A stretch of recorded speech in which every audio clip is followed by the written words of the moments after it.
మీదేముందండి, మీరు బాలీవుడ్ మసాలా అంటారు, టాలీవుడ్ పిచ్చి గీతాలు అంటారు, అర్థం పర్థం లేని చిత్రాలు తీస్తారు, ఇక అవసరమైతే కోట్ల రూపాయలు ఖర్చు పెట్టి అవార్డులు కూడా కొనుక్కుంటారు. సో మీ భారతీయులు ఒక అతిపెద్ద కామెడీ. మీ సినిమాలు దేనికి కూడా, అంటే ఏ విషయంలో కూడా క్వాలిటీ అంటూ కనిపించదు అని వెస్టర్న్ దేశాలు, యూరోప్కి సంబంధించిన మేధావులు వీళ్ళు మాట్లాడుతూ ఉంటారు. అంటే మనల్ని హేళన చెయ్యడము అనేది వీళ్ళకి ఎప్పటి నుంచో వస్తున్న ఒక అలవాటు. మరి ఇంకొక వైపు సడన్గా వీళ్ళు ఒక్కసారి తెల్లవారుజామున వాళ్ళ మ్యాప్ను పెట్టుకొని మన దేశాలలో ఉండే సంస్థలు, ఫ్యాక్టరీలు, ఇండస్ట్రీస్ ఇవన్నీ ఏమిటి, ఎవరు వెస్టర్న్ కంట్రీస్, యూరోప్ వాళ్ళ గురించి చెప్తున్నాను. చూసినప్పుడు ఈ కంపెనీస్లో సకానికి సగము ఈ భారతీయులే కొనేసారు కదా, మనకు అంటూ ఏం మిగలలేదా? 2030 వచ్చే నాటికి మనకు అంటూ ఇక్కడ ఏమి మిగలదా? నేను ఎక్కడ చెప్తున్నాను, యూకే కాదు, మీకు ఇటలీ కాదు, స్పెయిన్ కాదు, అమెరికా కాదు, వెస్టర్న్ దేశాలలో భారతీయులు అక్కడ ఉండే సంస్థలను ఎలా కొని పారేస్తున్నారు అంటే టోటల్గా ఇది ఇండియన్ డామినేషన్ అన్న విషయాన్ని వీళ్ళు ఇప్పుడు తెలుసుకున్నారు. అంటే చాలా చాలా మామూలుగా తీసుకున్నారు. మనము నవ్వుతూ మెల్లమెల్లగా ఈ సంస్థలు, ఈ దేశాలను మింగేయడం మొదలుపెట్టాం. సో ఇది ఇప్పుడు వీళ్ళు రియలైజ్ అయ్యి మన మీద ఎక్కడ లేని కోపం, పగ, ప్రతీకారం. మొన్నటికి మొన్న మోటెల్ 6 అనబడే ఒక సంస్థ అండి. ఈ సంస్థను ఎవరు కొన్నారు అంటే ఓయో అని అంటాం చూసారా, వాళ్ళు. మీకు 525 మిలియన్ అమెరికన్ డాలర్స్ వర్త్ కొంటారు కదండి. ఒక సంస్థను ఇంకొకరి సంస్థను కొంటూనే ఉంటారు కదా. ఇందులో ఏమిటి గొప్ప అంటే ఈ కంపెనీ మోటెల్ 6 అనేది ఏకంగా బ్లాక్ స్టోన్ అనబడే ప్రపంచ పాలకులు వీళ్ళే కదండి. BlackRock, Blackstone, Vanguard వీళ్ళే కదా. ప్రపంచంలో ఎక్కడైనా ఏ కంపెనీ ఉన్నా వీళ్ళ వాటాలు ఉంటాయి కదా. అలాంటిది బ్లాక్ స్టోన్కి సంబంధించిన ఒక కంపెనీ, దానిని ఒక భారతీయుడు 525 మిలియన్ అమెరికన్ డాలర్స్ పెట్టి కొనడముతో ఈ భారతీయులు సామాన్యులు కారు, వీళ్ళకి అర్థమైంది. సో ఒక 20 ఏళ్ళు వెనక్కి వెళ్ళారు. లక్ష్మీ మిట్టల్ అనబడే వ్యక్తి ఆర్జులర్ అనబడే ఒక కంపెనీ, యూరోప్లో ఒక అతిపెద్ద స్టీల్ ప్రొడ్యూసింగ్ కంపెనీ, దీనిని ఈయన కొన్నాడు. సో కొన్నప్పుడు ఒక ప్యానిక్ సిచ్యువేషన్. ఎందుకు అంటే ఒక భారతీయుడు మన కంపెనీని కొనడం ఏంటి, అది యూరోప్లో the largest, the biggest steel company, దీనిని కొనడం ఏమిటి, ఇక మన ఉద్యోగాలు ఏమవుతాయి, ఇది వీళ్ళు ఆలోచించారు. కానీ యూరోప్ నాయకులు ఏమన్నారు, జస్ట్ దీన్ని బిజినెస్గా చూడండి. అంటే ఏంటి అర్థము, ఒక తెల్లవాడు ఒక భారతీయుడు దగ్గర ఎలా ఉద్యోగం చేయడం. సో వీళ్ళకి కూడా నచ్చదు, వాళ్ళని తీసేస్తారు, భారతీయులను తెచ్చుకుంటారు, ఇక్కడ ఇండియన్ కాలనీస్ ఏర్పడిపోతాయని వాళ్ళు భయపడ్డారు. మరి ఇవాళ కూడా ఆర్చులర్ అనబడే కంపెనీ, ఆర్చులర్ మిట్టల్ అంటారు, ఇవాళ కూడా యూరోప్లో ఒక టాప్ కంపెనీగా ఉంది కదా. సో చాలా పెద్ద విషయం. ఇది జరుగుతున్నప్పుడే చూడండి, మీకు జాగ్వార్, రేంజ్ రోవర్, దీనిని టాటాస్ వాళ్ళు కొన్నారు. దీని గురించి మనం మాట్లాడాం.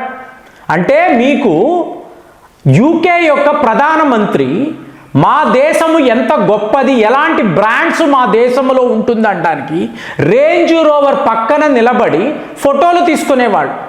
అలాంటి రేంజ్ రోవర్ని ఒక భారత సంస్థ కొనడం, ఒక భారతీయుడు కొనడం, హాట్ క్యాష్ పెట్టి కొనడము అంటే ఆ దృశ్యాన్ని మీరు ఊహించుకోండి. అలాగే టెట్లెట్టి అని అంటారు కదండి, ఒక ఇంటర్నేషనల్ బ్రాండ్ టాటా వాళ్ళు కొని పడేశారు. ఇవాళ అమెరికాలో నోవెలిస్ అనబడే అల్యూమినియం, మీకు one of the biggest aluminium companies అండి, దీనిని కూడా ఒక భారతీయుడు కొనడమే. ఇలాగ అమెరికాలో ఎన్నెన్ని ఫార్మా కంపెనీలు ఉంటాయి. మరి డాక్టర్ రెడ్డి ల్యాబ్స్ వాళ్ళు ఎన్నెన్ని సంస్థలను వీళ్ళు అక్వైర్ చేస్తున్నారు. ఒక్కసారి గూగుల్ సెర్చ్ చూడండి. సో వెస్టర్న్ కంట్రీస్ యొక్క మ్యాప్నంతా పెట్టుకొని ఏ ఏ దేశాలు ఎక్కడెక్కడ ఉన్నాయి, ఏ ఏ సంస్థలు ఉన్నాయి, ఇవి ఇంకా కూడా మన చేతుల్లోనే ఉన్నాయా అంటే లేదు. భారతీయులు ఎప్పుడో కొనేసారు. ఏంటండి ఇందులో అంటే బ్రిటిష్ సామ్రాజ్యం కదండి, ఫ్రెంచ్ సామ్రాజ్యం, మనము ఎవరము వాళ్ళ కాలనీస్. సో ఇవాళ మనం ఏమంటున్నాము, భారత సామ్రాజ్యము, మీరు మా కాలనీస్, మేము మిమ్మల్ని కొంటున్నాం. ఎందుకు ఇలా చెప్తున్నానంటే లండన్ మహానగరములో ఈ సబర్బన్ ఏరియాస్ ఉంటాయి చూసారా, కొన్ని ఏరియాస్ ఉంటాయి.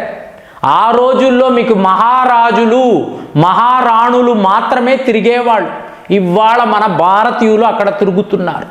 పెద్ద పెద్ద విల్లాస్, పెద్ద పెద్ద హోటల్స్, వాటిని మనం 5 స్టార్ హోటల్స్ అనకూడదండి, వాటికన్నా ఎన్నో రెట్లు పెద్దవి, వాటిని మనము కొని మనము మేనేజ్ చేస్తున్నాం. ఇలాగా వెస్టర్న్ కంట్రీస్లో భారత్ యొక్క జెండా ఎక్కడెక్కడ ఎగురుతుంది అని చూస్తే వీళ్ళకి తెలియకుండానే, అంటే వాళ్ళు గ్రహించే లోపలే, ఏం జరుగుతుందో తెలుసుకునే లోపలే మనము మింగేసామండి, ఆక్రమించేసాం. అక్కడ మన జెండా అనే దాన్ని ఎప్పుడో పాతేసాం. ఇవాళ వాళ్ళు రియలైజ్ అవుతున్నారు. మరి 2030 ఎందుకు అంటున్నాను, ఇలాంటి అక్వైజేషన్స్ అనేవి కుప్పలు తెప్పలుగా. ఇప్పుడు ఎప్పుడు మనం ఏం మాట్లాడతాము, ఏముంది ఆల్ఫాబెట్ యొక్క CEO సుందర్ పిచ్చై, సో ఇతని నిర్ణయమే ప్రపంచంలో మార్పులకు కారణం, అంతే కదండి. గూగుల్లో యూట్యూబ్లో జరుగుతున్న మార్పులు ప్రపంచాన్ని శాసిస్తుంది కదా, మరి దానికి కారకుడు ఎవరు, సుందర్ పిచ్చై అనబడే భారతీయుడే కదా. సత్యానాదెల్లా అంటాము. అలాగే ఇంకా చెప్పుకుంటూ పోవాలంటే భారతీయులు పెద్ద పెద్ద సంస్థల్లో మన భారతీయులే ఉంటారు కదా, ఎన్నోసార్లు మాట్లాడుకున్నాం కదా. కానీ మీరు లిటరల్గా ఇన్ని బిలియన్స్ ఆఫ్ డాలర్స్ ఖర్చు పెట్టి ఇప్పుడు జాగ్వార్ ల్యాండ్ రోవర్ కొనాలంటే ఎంత అండి, 2.8 బిలియన్ అమెరికన్ డాలర్స్. ఏ దేశం కొనగలదండి ఇంతంత డబ్బు పెట్టి? మనము కొనగలం, టాటాసు కొనగలరు. అది ఇక్కడ సిచ్యువేషన్. ఇంతంత పెట్టుబడులు వీళ్ళు ఎలా తేగలరంటే తేగలరండి. అంతంత డబ్బు భారత్లో ఉంటుంది. ఇప్పుడు అందరూ మాట్లాడేది ఏమిటి, మన భారతీయులు, మన NRIలు భారత్ను విడిచిపెట్టి వెళ్ళిపోతున్నారు, ఇది కదా మాట్లాడుతున్నారు. ఎక్కడికి వెళ్తున్నారండి, ఇటలీ వెళ్తున్నారు, స్పెయిన్ వెళ్తున్నారు. అక్కడ ఉండే కంపెనీస్ అంతా వీళ్ళు కొంటున్నారు. అంటే మీ DNA మారిపోతుందా, మీ బ్లడ్ మారిపోతుందా? మీరు పుట్టిన గుజరాత్, పంజాబ్, హైదరాబాద్ ఇవి మారిపోతాయా? మారవు కదా. ఎక్కడ ఉన్నా మీరు భారతీయులే. కానీ మీరు ఏం చేస్తున్నారు, విదేశాలకు సంబంధించిన సంస్థలను కొని పడేస్తున్నారు. నేను ఇదే అంటా, నువ్వు అమెరికా వెళ్ళు, కెనడా వెళ్ళు, UK వెళ్ళు, కానీ అక్కడ సంపాదించే డబ్బుని నువ్వు ఎప్పుడు సేవింగ్స్ చెయ్యకు, భారత్కు పంపించేసే, ఇక్కడ ప్రాపర్టీస్ డెవలప్ చెయ్యి. సో నీ భూమిలో, నీ ల్యాండ్లో నీకు అంటూ ఒక గుర్తింపు ఉంటుంది. అక్కడ నువ్వు ఎంత కొనినా కూడా నువ్వు ఆ దేశానికి చెందిన వాడివే. మరి ఇవాళ లక్ష్మీ మిట్టల్ అన్నారు అనుకోండి, భారతీయుడు. ఇవాళ మీకు 15 లక్షల మంది ఇంజనీర్స్ అండి ప్రపంచంలో ఏ ఒక దేశము ప్రొడ్యూస్ చేయడం లేదు. అలాంటిది వీళ్ళు విదేశాలకు వెళ్ళి భారత్ యొక్క ఖ్యాతిని ఎంత పెంచుతున్నారో చూడండి. సో ఇది కదా ముఖ్యము. మరి వెస్టర్న్ దేశాలలో మన భారత్ జెండా మనము ఇలా కొని పాడేస్తున్న కంపెనీలు వాళ్ళు మన వద్ద ఉద్యోగం చేయడము, దీన్ని మీరు ఎలా చూస్తున్నారు? కామెంట్స్లో రాయండి. మళ్ళీ వచ్చే వీడియోలో కలుద్దాం. జై హింద్.